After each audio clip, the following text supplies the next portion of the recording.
Saya dapat visi dari Tuhan, saya dipanggil dan Tuhan bicara kepada saya dengan jelas waktu itu 2011, 2014. Saya akan kirim kamu ke bangsa-bangsa, termasuk Indonesia. Waktu itu gereja saya di mana saya terlibat, jemaat kurang dari 100. YouTube juga nggak punya. Tapi bagaimana kita tahu bahwa yang kita kerjakan sekarang itu visinya Tuhan? Pertama, ada orang tua yang anaknya, aduh anak saya mau jadi apa sih, panggilannya apa sih Tuhan buat dia, apa yang mereka harus lakukan? setiap anak butuh bertumbuh. Ada peran generasi yang sebelum, ada peran pengajaran, ada peran yang namanya pemuritan. Kalau ambisi, fokusnya me, my strength, kemampuanku, kapabilitasku. Tapi kalau visi, fokusnya bukan di me, him.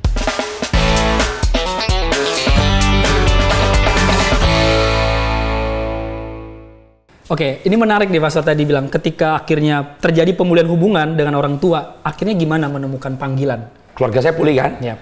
Lumayan tuh, sekarang udah bisa free, di rumah udah gak stres. Setelah saya lahir baru, saya bertanya sama Tuhan, kenapa saya lahir? Buat apa saya lahir? Ada satu kerinduan yang meluap dan saya cari Tuhan, saya bilang Tuhan bicara. Ini hebatnya nih, makanya kekristenan itu bukan agama mati.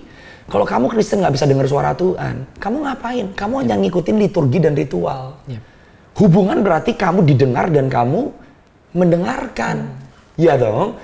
Jadi ada dua arah. Nah setelah saya lahir baru, saya berdoa, saya nggak bisa lupa saya ambil puasa 7 hari. Tuhan bicara kepada saya dari Yeremia pasal yang pertama, ayat 5 sampai ayat yang ke-10. Nggak ada nama Michael David Jeremiah Wijaya di situ. Tapi karena saya sekarang punya hubungan sama Tuhan, itu ayat tuh kayak ngelonjak. Saya jelasin pakai kata-kata nggak bisa. Karena yang nangkep manusia roh saya gitu loh. Saya tahu Tuhan memanggil saya untuk memperlengkapi tubuh Kristus. Saya tahu itu panggilan saya. Dan saya mulai recognize, oh iya ya, kenapa dari saya kecil, saya punya kelebihan, talenta, keterampilan di dalam memimpin. Saya ketua OSIS, saya di kelas, ketua kelas. Jadi saya punya leadership gift, karunia memimpin. Saya bisa berkata-kata. Saya nggak bisa lupa, pertama kali menang kompetisi umur 5 tahun, baca puisi Ibu Kita Kartini. Jadi saya punya kelebihan di dalam saya orasi gitu loh. Saya belum pernah khotbah umur 13 tahun.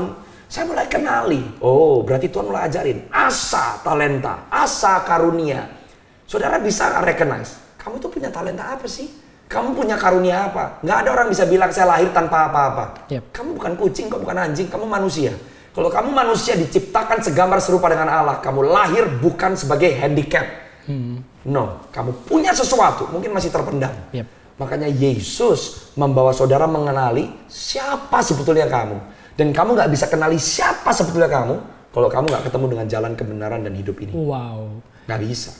Yes. Gak bisa. Kamu bisa kerja, punya talenta, jadi artis, jadi kaya, tetap hampa dan kosong kok. Gitu kan? Karena gak ada yang mengisi ya? Karena gak ada. Lah kenapa? Kok gitu kenapa ada orang berhasil pastor tanpa ketemu Yesus? Karena kamu dilahirin di bumi. Kamu lahir di dunia sebagai manusia di planet yang namanya bumi. Ya hidupmu tetap jalan. Makanya Yesus membawa sesuatu yang ditolak oleh dunia. Kerajaan yang gak kelihatan. Realita kerajaan surga itu supranatural. Keselamatan kita juga supranatural. Saya mau nanya pemirsa hari ini. Ada yang menyaksikan dengan mata jasmanimu Yesus tergantung di kayu salib? Ya tidak ada. Ada yang cium pipinya? Yang pegang darahnya? Enggak kan? Kok percaya? Kalau kamu bisa percaya dengan sebuah pekerjaan yang dilakukan ribuan tahun yang lalu, kenapa kamu nggak bisa percaya Tuhan sanggup pulihin keluarga kamu? Kan nggak masuk akal. Kamu percaya sesuatu yang dilakukan ribuan tahun yang lalu, kamu nggak ngelihat kok. Kamu nggak pegang pipinya Yesus secara fisik kok. Kamu nggak dengar suaranya secara audible dengan telinga jasmani, tapi kamu percaya. Tapi yet, untuk masa depan kita, hari esok, kita sulit percaya. Sedangkan keselamatan Yesus Kristus memindahkan kita dari kerajaan gelap kepada terangannya yang ajaib. Tapi kok kita bisa percaya? Jadi sebenarnya benih iman itu udah ada di dalam kita. Sudah ada di dalam kita. Gitu.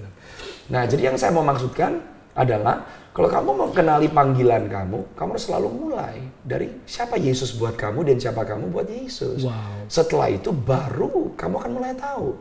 Ternyata saya lahir ini nggak cuma asal tebak-tebakan. Enggak. Kamu bisa kerja tanpa Yesus, kamu bisa kaya tanpa Yesus, kamu bisa punya masa depan, kamu bisa punya anak cucu tanpa Yesus. Tapi kalau kamu mulai bertemu dengan Tuhan Yesus, dia akan kasih tahu your specific purpose and calling. Butuh duit? Butuh. Butuh fasilitas? Butuh. Tapi itu bukan lagi segala-galanya buat kamu. Karena kamu udah mendapatkan nilai kekekalan dari duit, dari harta, dari fasilitas, dari keluarga, dari talenta, karunia, kamu mendapatkan nilai kekalnya. Oke, Pastor, dengan kata lain, saya pernah mendengar identity to destiny gitu kan. Dengan kata lain tadi Pastor bilang kan, jika kita nggak mengenal siapa Tuhan kita, siapa Yesus kita, gimana kita tahu tujuan hidup kita, panggilan hidup kita? Itu artinya seperti itu atau kayak gimana? Ya betul dong. Kita mau pergi ke Bandung, kita bisa naik mobil ke Bandung. Pertanyaannya, lo ngapain ke Bandung? When you know your identity, kenapa kamu ke Bandung? Yep. Bandung is your destiny. Tapi Yesus nggak cuma mau bawa kita ke Bandung. Dia mau jalan sama kita dari Jakarta ke Bandung. Dia mau temenin kita supaya kita nggak mogok di tengah jalan. Dan waktu kita mengenal siapa Tuhan, di dalam perjalanan ke Bandung, kita semakin mengenal pribadi yang membawa kita kepada destiny. Wow. It all starts from relationship. Nah, gimana nih bagi mereka mungkin yang saat ini, ya tadi kan Pastor bilang kan, kalau secara pribadi kan mengalami perjumpaan sama Tuhan, berdoa, mencari wajah Tuhan kan, sehingga akhirnya Tuhan memberikan secara spesifik gitu kan. Nah, gimana dengan mereka-mereka ini yang mungkin saat ini sedang, gimana caranya Pastor gitu, secara sederhana gitu. Ya. Apakah mulai balik ke Tuhan, saat teduh, baca Bible atau apa. Jadi mungkin bagi-bagi mereka yang pengen secara langsung mengalami Tuhan. That's a good question. Saya terima panggilan saya tahu dipanggil melayani sepenuh waktu umur 13 tahun. Saya baru masuk di dalam pelayanan sepenuh waktu, saya umur 27 tahun. Wow, nggak langsung. Waktu saya terima Yesus, saya umur berapa? 13. Saya ngapain waktu umur 13? Sekolah. Yep. Dulu saya malas-malasan sekolah. Setelah saya ketemu sama Yesus, saya tahu nggak bisa gue jadi anak males, bikin malu Tuhan dan bikin sedih hati orang tua. Yeah. Sekolah saya mulai saya benahi. Saya berhasil, nilai jeblok mulai naik. Saya mulai terampil, saya kasih yang terbaik. Bahkan waktu saya SMA, waktu saya lulus SMA, saya wakil student body vice president, saya kasih pidato waktu saya lulus sekolah. Jadi waktu saya kenal Yesus, apa yang sudah ada pada saya anak, saya murid, saya tergabung di komunitas gereja lokal, saya mulai melayani. Saya jadi pendoa, saya melayani tubuh Kristus, saya punya teman-teman, saya punya saudara seiman, bagaimana saya berelasi dengan mereka, jadi berkat. Kita tuh jadi berkat kepada orang yang bersentuhan dengan kita loh. Kita nggak bisa jadi berkat untuk orang-orang di Spanyol, nggak kenal. Atau di sosial media. Nggak bisa. Lu bisa jadi berkat dengan orang yang bersentuhan dengan kamu. Dan Tuhan mulainya dari situ. Hari ini by the grace of God, saya bisa khotbah dan ribuan dengar khotbah saya. Pertama kali saya khotbah, umur 14 tahun sama adik sendiri di komunitas Komsel yang dibuka di rumah saya. Jemaatnya berapa? 1 orang, adik saya sendiri. Kalau saya nggak bisa dipercaya dengan perkara kecil, saya nggak ada hari ini dengan apa yang Tuhan percayakan. Okay. Jadi teman-teman, apapun keadaanmu, dimanapun engkau berada, Yesus ada di situ. Kalau kamu mau mengizinkan Dia intervensi dan mulai terlibat di dalam sehari-harimu. Wow. Ini buat mereka nih, menurut Pastor secara pribadi ya, tips praktis nih bagi mereka-mereka mungkin ada orang tua yang anaknya, aduh anak saya mau jadi apa sih, panggilannya apa sih Tuhan buat dia, apa yang mereka harus lakukan. Biar mereka tuh apa ya, secara dini lah ya, secara cepat. Kalau Pastor kan 13 tahun, bahkan Bible juga menuliskan anak-anak muda tuh harusnya udah bisa melihat visi Tuhan dalam hidupnya gitu. Yeah. Apa yang harus mereka lakukan? Nah, setiap anak butuh bertumbuh. Ada peran generasi yang sebelum, ada peran pengajaran, ada peran yang namanya pemuritan. Yep. Oleh sebab itu, setiap anak muda, seharusnya nggak cuma anak muda, ada juga yang bertemu dengan Tuhannya udah umur 30 tahun, 40 tahun dan tidak pernah terlambat. Allah turut bekerja dalam segala hal untuk mendatangkan kebaikan. You need community. Kamu harus punya waktu pribadi dengan Tuhan, membangun disiplin rohani. Waktumu duduk di kaki Tuhan dengan ekspektasi. Waktu kamu baca, kamu dibuat mengerti. Waktu kamu berdoa, kamu dimampukan mendengar. Sebab mendengar suara Tuhan adalah bagian dari doa. Sebab doa bukan liturgi. Doa adalah sarana komunikasi. Oke?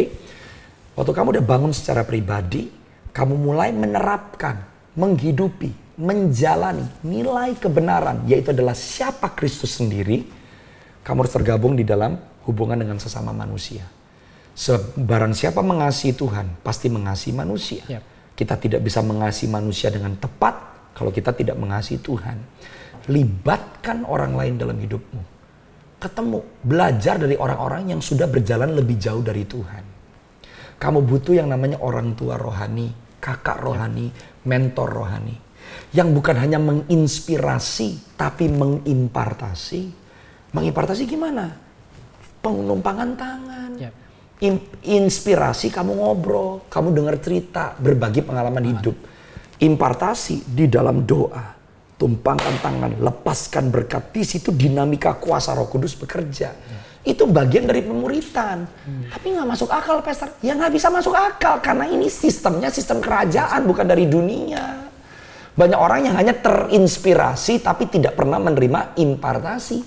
Orang kalau mau cuma diinspirasi, kamu akan kejar pembicara. Iya. Kamu nonton khotbah, sampai mati nggak kelar. Tapi waktu kamu tergabung, kamu punya relasi dengan orang, kamu dibekali, kamu terima berkat, kamu dihardik, kamu ditegur, kamu dihajar, kamu dipercaya, kamu dibangkitkan, kamu diajak. Itu bagian dari pemuritan. Tapi mungkin bagi mereka nih Pastor ya, secara praktis ya, Ya. Kan saat ini kan kita sulit membedakan antara ini panggilan Tuhan atau ini memang ambisi pribadi gitu kan. Gimana kita bisa bedain bahwa ini tuh kehendak Tuhan, ini panggilan Tuhan buat hidup saya. Di satu sisi saya juga punya sesuatu yang pengen, ibaratnya mungkin kesukaan, hobi, apakah itu beriringan atau seperti apa? Bisa beriringan, bisa tidak. Panggilan fokusnya yang memanggil. Kemampuannya dari yang memanggil. Idenya yang memanggil, bukan yang dipanggil. Oke. Jadi waktu saya pertama lahir baru, saya lakukan yang terbaik dengan apa yang saya lakukan. Saya dapat visi dari Tuhan, saya dipanggil dan Tuhan bicara kepada saya dengan jelas waktu itu 2011, 2014. Saya akan kirim kamu ke bangsa-bangsa, termasuk Indonesia. Waktu itu gereja saya di mana saya terlibat, jemaat kurang dari 100, YouTube juga nggak punya. Dan Tuhan bilang kamu tidak pernah boleh minta diundang. Buat saya mustahil. Gimana saya bisa sampai ke bangsa-bangsa dan melayani tubuh Kristus kalau saya nggak bisa minta diundang? Lah gimana orang bisa tahu saya gitu loh? Di situ Tuhan berkata, kalau saya yang panggil itu urusan saya bukan urusan kamu. Kamu lakukan bagianmu. Jadi buat saya hari ini bisa ada di Cahaya Bagi Negeri juga mujizat. Saya bisa berbangga? Nggak bisa. Semata-mata karena kasih karunia Tuhan. Bagian saya mengerjakan apa yang sudah dipercaya di depan saya. Yang ada di depan yang saya nggak bisa lihat bukan urusan saya. Tapi waktu saya bisa dipercaya dengan apa yang ada pada hari ini, maka hari esok Tuhan yang menyertai. Nah oleh sebab itu, kalau teman-teman sekarang, kamu udah jadi yang terbaik belum? Apa yang Tuhan percayakan sama kamu? Kalau kamu memberi yang terbaik, berarti kamu berhasil. Dan keberhasilan kamu tidak diukur besar atau kecil. Keberhasilan kamu tidak diukur atau kamu bandingkan dengan orang lain. Tapi apa yang kamu pegang jadi. Saya pertama mimpin anak muda mulai dari 1 jiwa. Jadi 3, jadi 4, jadi 5, 15, 20, 35. Sampai rumah orang tua saya udah gak muat dengan orang. Saya beri yang terbaik. Youth yang saya bina. Terakhir saya tinggalkan pelayanan anak-anak muda di Los Angeles. Kurang lebih 120 orang hadir di ibadah-ibadah yang saya adakan. Jadi apa yang saya pegang berhasil. Karena keberhasilan kita adalah buah untuk memuliakan nama Tuhan. Keberhasilan kita di satu musim menjadi landasan kita di musim yang berikutnya. Karena sistem kerajaan adalah tabur tuai. Apa yang kamu tabur kemarin, kamu tuai hari ini. Kamu yang kamu tabur hari ini, kamu tuai di kemudian hari. Jadi mulai dengan apa yang ada padamu, kerjakan dengan penuh kesetiaan, berhasil. Kalau kamu tahu kamu punya panggilan, caranya bukan cara kamu nggak perlu buka jalan sendiri. Di dalam kesetiaanmu, panggilan Tuhan selalu memiliki sidik jari Tuhan. Ada faktor mujizat, ada faktor perkenanan. Tuhan kirim orang-orang yang kamu nggak sangka-sangka. Jalan-jalan yang mustahil terbuka. Di situ adalah tanda tangannya Tuhan berkata, itu aku yang nyertain kamu, jangan takut, jalan terus. Kalau kamu yang harus putar otak sendiri, cari jalan sendiri, babak pelur sendiri, pertanyakan, kemungkinan itu bukan Tuhan, itu ambisi dirimu sendiri. Oh, ambisi berarti sesuatu yang kita pengen yang naik lah ya, kita pengen yang terlihat gitu ya, lebih seperti itu ya? Lebih. Kalau ambisi, fokusnya me. My strength, kemampuanku, kapabilitasku. Tapi kalau visi, fokusnya bukan di me, him. Karena kekuatannya dia, idenya dia, rencananya dia, kemampuannya dia. At the end of the day, to Jesus be the glory. Kalau ambisi, the moment berhasil, yang kita akan junjung tinggi, me. Tapi kalau kita berjalan di visi Tuhan, ada waktunya kita nggak mungkin di Tuhan, nggak bisa kebayar nih sewa, nggak bisa nih Tuhan. Pertolongan Tuhan, perkenanan Tuhan. Di situ semakin kita maju, semakin kita naik, kita dibuat semakin kagum, bukan kuat, bukan gagah. Kamu. Nah, tapi bagaimana kita tahu bahwa yang kita kerjakan sekarang itu visinya Tuhan? Pertama, Apa yang kamu kerjakan sekarang harus bisa dibedakan. Kenapa kamu bekerja? Saya suka ngomong sama anak-anak muda. Pastor, anak-anak muda bilang begini, pekerjaan saya ini bukan passion saya. Saya rasa panggilan saya berbeda. Saya cuma tanya balik, kamu sekarang kerja buat apa? Cari duit kan? Ya kerja, karena kamu butuh makan. Kamu kerja buat makan kok. Taruh itu dalam perspektif, oke, kamu dapat visi dari Tuhan apa? A. Apa yang sudah kamu lakukan sambil kamu kerja menuju ke A? Kalau kamu nggak bisa buat apa-apa, dan kamu nggak memulai di mana-mana, forget it. Either kamu cuma cari alasan, atau kamu males. Saya pelayanan sepenuh waktu, baru September 2018. Saya tahu saya dipanggil Tuhan melayani. Saya masih kerja, saya sekolah, dan waktu saya pelayanan sebagai youth pastor di Los Angeles, saya nggak digaji sama gereja saya. Tapi saya tetap melayani, ya. Saya tetap menuju kepada destiny, ya. Nggak ada alasan. Dengan apa yang saya kerjakan, saya beri yang terbaik. Kamu masih sekolah, kamu masih kerja, kerjalah. Sampai Tuhan buka pintu yang berikutnya. Ada satu step lagi yang Tuhan tunjukin sekarang, melangkah. Baru kamu melangkah dengan iman. 2018 saya mulai melayani ke Indonesia, khotbah pertama kali. Yang menang satu gereja. Satu. Siapa? Gimana bisa hidup ya? Ternyata itu urusannya Tuhan kok. Iya kan? Ya. Sampai akhirnya tahun lalu Tuhan bawa saya kembali ke Indonesia. Dan hari ini saya nggak kekurangan. Kenapa? Tuhan yang menyediakan. Dengan caranya Tuhan. Dan saya dibuat kagum. Ternyata apa yang dia janjikan 14 tahun yang lalu, 12 tahun yang lalu, digenapi. Apapun yang Tuhan taruh di hati kita saat ini mungkin ya. Bagi mereka mungkin yang lagi dalam, entah itu dalam sekolah, kuliah, atau pekerjaan. Itu seperti benih sebenarnya ya. Benih yang masih terus hingga bertumbuh atau seperti apa? Lakukan bagianmu sekarang sambil kamu bertanya, Tuhan, maumu apa? Oke. Tuhan pasti bicara. Masalahnya ada waktunya Tuhan bicara kita nggak mau denger. Makanya kita anggap Tuhan belum ngomong. Karena sebetulnya bukan dia nggak ngomong. Yang dia perkatakan kita nggak mau dengar. Kita pengen dia ngomong yang lain. Makanya nggak pernah ngomong. Dia nggak akan ngomong sesuatu yang kita mau dengar. Dia akan ngomong apa yang dia mau perdengarkan. Kan beda tuh. Betul. Jadi ada orang yang nggak pernah dengar suara Tuhan. Belum tentu belum dengar. Dia udah ngomong sama lu nggak mau denger gitu. Karena mendengar suara Tuhan nggak pakai kuping. Mendengar suara Tuhan pakai hati. Ya.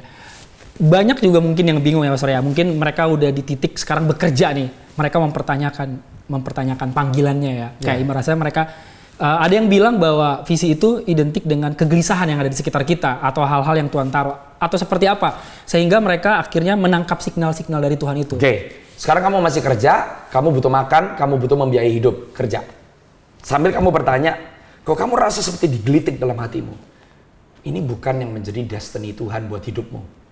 Tanya sama Tuhan sampai kamu dapat jawaban. Apa panggilan Tuhan? Oke, kalau kamu udah rasa kayaknya ini nih.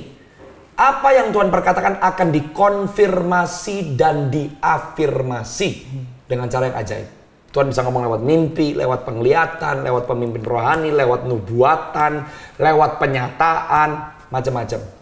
Waktu sudah ada konfirmasi yang membuat kamu yakin, tahu, dan pasti, susun strategi. Yep.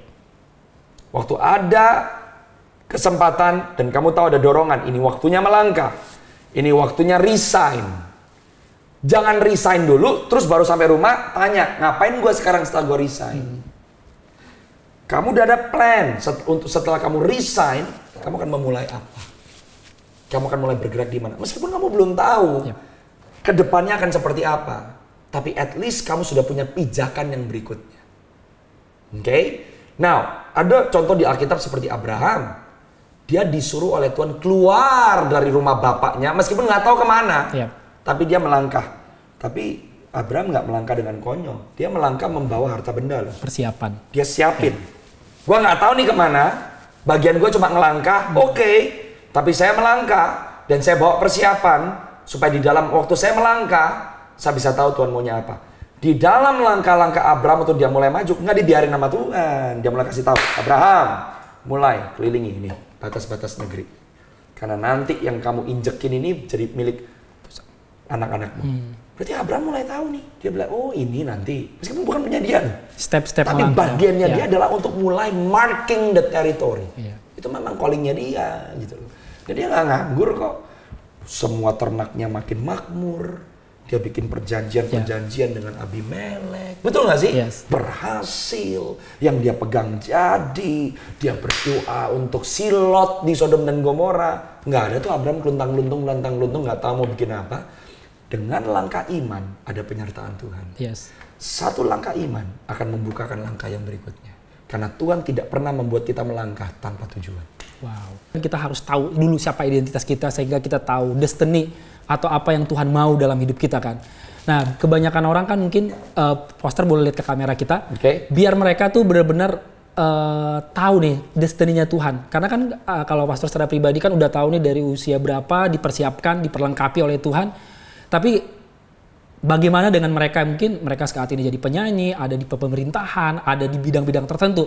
Mereka mempertanyakan apakah ini panggilan Tuhan buat hidup saya? Yeah. Boleh apa yang pengen pastor sampaikan? Yang luar biasa, meskipun fungsi masing-masing setiap manusia berbeda, tapi Tuhan memberikan perintah agungnya. Kasih Tuhan Allahmu dengan segenap hati, jiwa, kekuatan, akal budi. Kasih sesamamu manusia seperti kamu mengasihi dirimu sendiri. Tuhan memberikan amanat agungnya. Pergi, jadikan semua bangsa muridku. Gimana caranya? Nginjil. Kesaksian. Saksikan kasih Yesus. Bawa orang kepada pertobatan karena Injil keselamatan karya salib Kristus. Baptis mereka. Ajarkan mereka apa yang Tuhan ajarkan kepada saudara masing-masing. Jadi setiap kita orang percaya harus jadi berkat dengan membawa jiwa, memperkenalkan Yesus. Dan kita bisa lakukan itu dengan cara yang sangat berbeda-beda. Itu dulu, kamu harus tahu dulu. Yep. Waktu kamu dibawa mengenali identitasmu, kita tuh lagi dibawa oleh Tuhan untuk mulai berhadapan dengan masa lalu kita, ketakutan kita, keminderan kita. Sampai akhirnya kita tahu bahwa kita dikasihi. Waktu kita melakukan segala sesuatu yang kita harus dan bisa lakukan, kita lakukan bukan untuk supaya dikasihi. Kita melakukannya karena kita terlebih dahulu yang dikasihi. Ada orang yang kalau bisnisnya hilang langsung rumahnya ambruk. Waktu karirnya hilang langsung masa depan runtuh. Ya. Berarti Tuhan kamu bukan Yesus, Tuhan kamu karirmu. Ya, ada. Pernah juga waktu itu kita interview Daniel Mananta. Daniel Mananta bilang ketika suara kita hilang, ketika karir kita hilang, biasanya kan itulah yang meruntuhkan identitas kita kan. Correct. Tapi kalau kita tahu siapa Yesus dalam kita, mau apapun hilang dalam kita, mau diambil apapun, kita tetap aman. Karena kan? kamu tahu kamu dikasihi. Kamu tahu sebab hidup ini adalah sementara.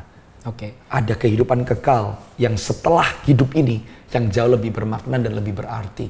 Nah kalau teman-teman merasa ada yang gak puas nih, take time to be still. Come before Jesus. Alkitab berkata kita nggak tahu, hati kita nggak tahu maunya apa, hati kita aja nggak tahu. So waktu kita datang ke Tuhan, ada waktunya kita nggak puas karena sebetulnya kita lagi capek, Yes. karena kita lagi frustrasi. Nanti waktu emosi kita sudah kembali sehat, ternyata oke. Ada yang memang tidak puas karena kita jalannya salah, karena sudah ada rambu-rambu yang kita langgar. Yep.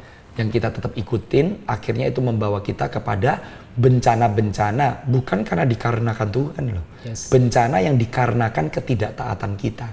Seringkali kita orang Kristen itu lupa bahwa apa yang kita lakukan semuanya itu memiliki akibat.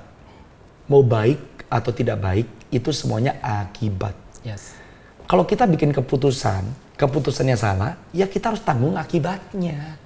Kita melakukan keputusan yang baik pun ada akibatnya, gitu loh.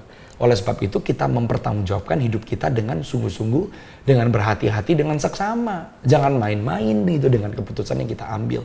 Dan setiap keputusan kita pasti mendatangkan resiko. Tapi kalau kita jalan bersama dengan Tuhan, selalu bergantung kepada Tuhan, mendengar counsel dan nasihat Tuhan, maka kita akan dibantu untuk menavigasi setiap musim kehidupan kita dengan konsekuensi dan akibat-akibat karena kita memilih untuk ada di dalam jalurnya Tuhan. Hidup benar pun ada akibatnya. Ya. Kamu dibenci, kamu dikucilkan, gaji lebih sedikit, orang meninggalkan kamu, itu bagian dari akibat. Yang membuat kita kuat adalah kalau kita tahu hidup ini untuk mengiringi Yesus. Lebih baik Tuhan senang daripada saya senang. Ya. Lebih baik Tuhan senang daripada orang-orang senang. Oke. Tadi Pastor sempat mention di awal kan 22 tahun melayani di Amerika Serikat kan. Kalau bisa kita bilang kan ya zona nyaman lah ya, aman lah udah di sana ya di Amerika. Orang kan pengen memimpikan pelayanan di Amerika dan lain-lain. Nah kenapa akhirnya memutuskan ke Indonesia? Panggilan. Dari saya lahir baru umur 13 tahun, saya tahu saya dipanggil untuk bangsa Indonesia dan khususnya untuk Asia Tenggara. Makanya meskipun saya tinggal di Amerika, saya nggak akan pernah ilangin bahasa Indonesia saya. Saya nggak tahu kapan saya dibawa ke Indonesia, tapi di gereja Indonesia di mana saya terlibat dulu, saya kasih yang terbaik, saya melayani di situ. Tapi saya tahu panggilan saya untuk Indonesia. Gimana akhirnya setelah 22 tahun Ya. dan akhirnya memutuskan untuk ke Indonesia itu? Padahal waktu saya lahir baru, saya umur 12 kan. Saya tuh bilang sama orang tua saya, setelah saya SMA selesai, oke lah saya kuliah 4 tahun. Setelah kuliah saya mau balik ke Indonesia. Di dalam waktu doa saya nggak pernah bisa lupa. Tuhan bilang sama saya satu hari, kalau kamu keluar dari California loh, kamu keluar dari jalurku. Nggak berani saya. Saya diam, saya stay di situ.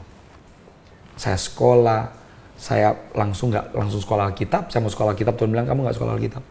Sekolah biasa dulu. Sekolah juru masak bahkan. Itu ceritanya panjang deh. Sampai saya kerja, saya punya bisnis. Wow. Akhirnya di tahun 2018 September, Tuhan ngomong sama saya, ini waktunya kamu pelayanan sepenuh waktu, saham kamu di bisnis itu kamu jual. Berangkat kamu ke Indonesia. Yes Lord. Saya berangkat, satu gereja waktu itu. Saya ke Manado pertama kali itu ceritanya panjang.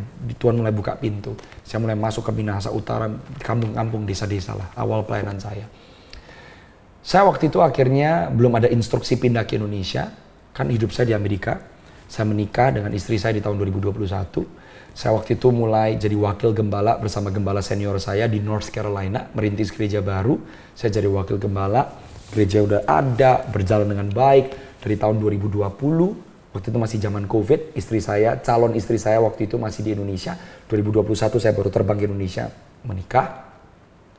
Dari 2020 sampai 2023 saya di Amerika hanya bolak-balik Indonesia. Karena saya punya beban nih, ya kan? Jadi setahun saya bisa 3 kali mulai pelayanan, memberkati gereja-gereja yang bermitra dengan saya. Tuhan mulai bukakan pintu, step by step, step by step.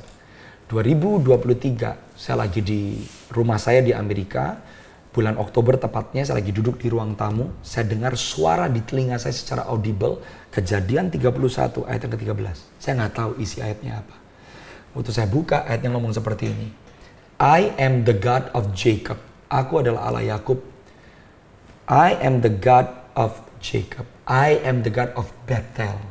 Di mana Yakub mengurapi sebuah tugu dan membuat perjanjian atau nazar kepada Tuhan.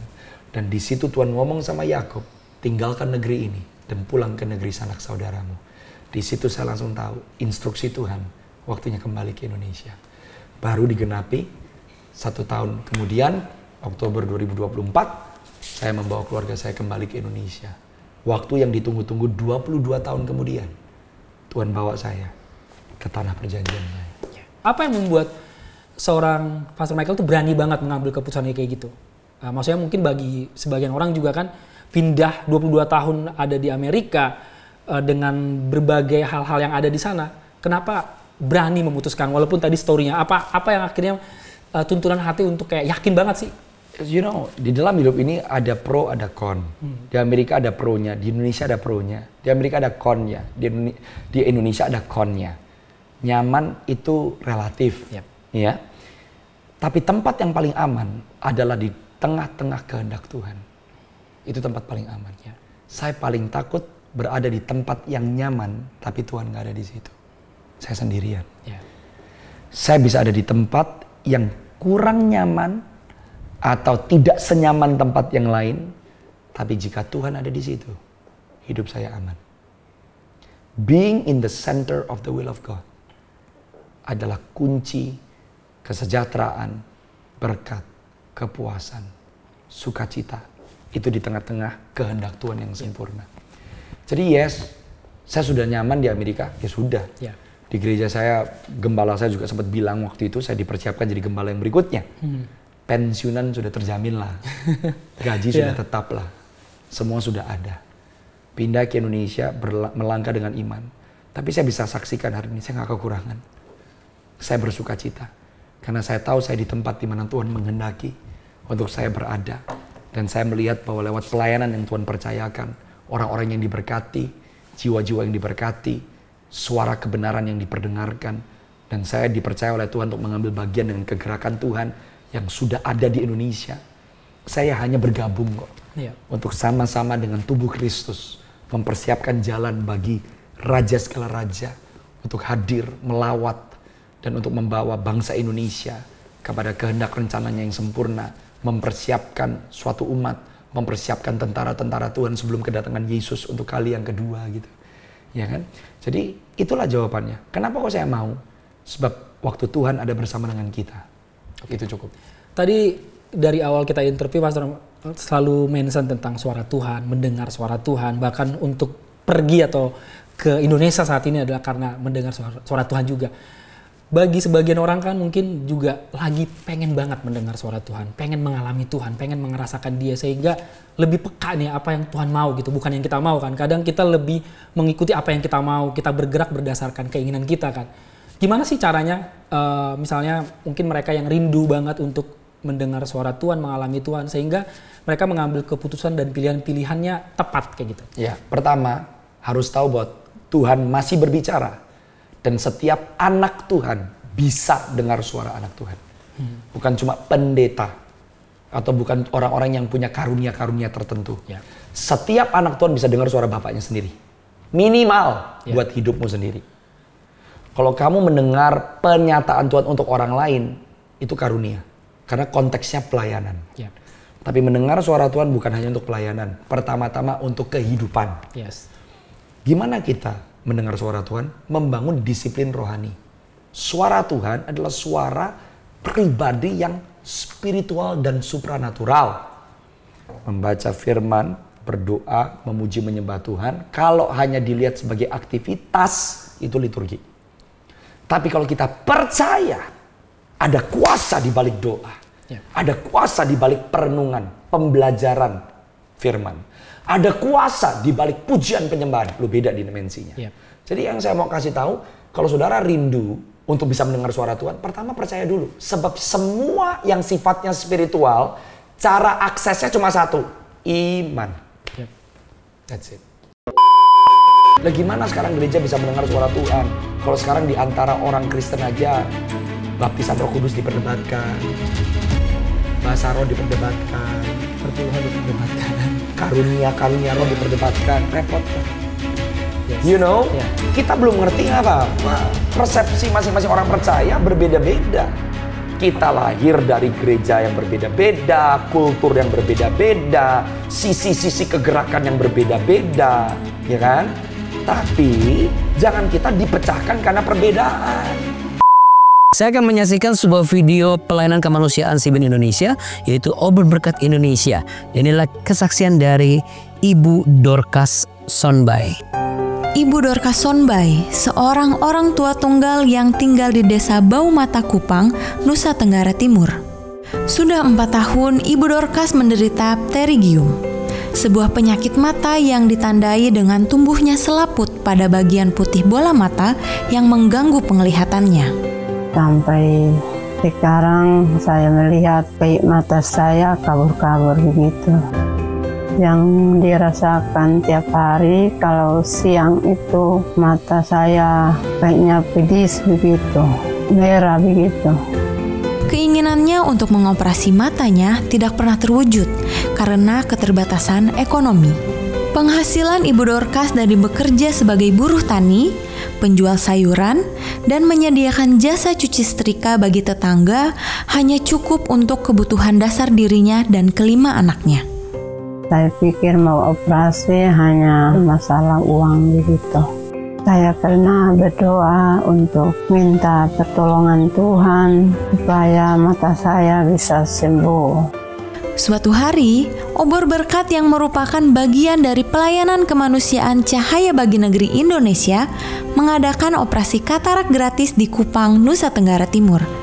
Kami mengetahui keadaan Ibu Dorcas dan langsung bergerak memberikan operasi gratis kepada Ibu Dorcas. Sudah senang dan saya juga bersyukur kepada Tuhan karena sudah selesai operasi. Saya berterima kasih kepada CBN Indonesia sudah bantu saya, sudah dioperasi mata saya. Ada begitu banyak yang seperti Ibu Dorcas, mereka juga butuh pertolongan, mereka juga butuh uluran tangan. Kalau mungkin Anda berpikir, saya rindu untuk menjadi perpanjangan tangan Tuhan, menghadirkan Tuhan bagi mereka. Mari bergabung bersama kami menjadi mitra CBN. Karena pelayanan kemanusiaan CBN Indonesia itu Obar Berkat Indonesia boleh hadir di setiap daerah berkat kerjasama dengan mitra-mitra kami, yaitu mitra CBN. Di layar sudah ada QR Code, di mana ketika Anda klik di sana, Anda bisa langsung berdonasi melalui e-wallet Anda, dan Anda juga bisa langsung menjadi mitra kami, mitra CBN. Kalau Anda butuh informasi lebih lanjut, silakan klik www.donasijawaban.com. Dan mari bersama pelayanan kemanusiaan CBN Indonesia, itu Obar Berkat Indonesia, kita hadir memberikan terang pengharapan bagi mereka yang membutuhkan.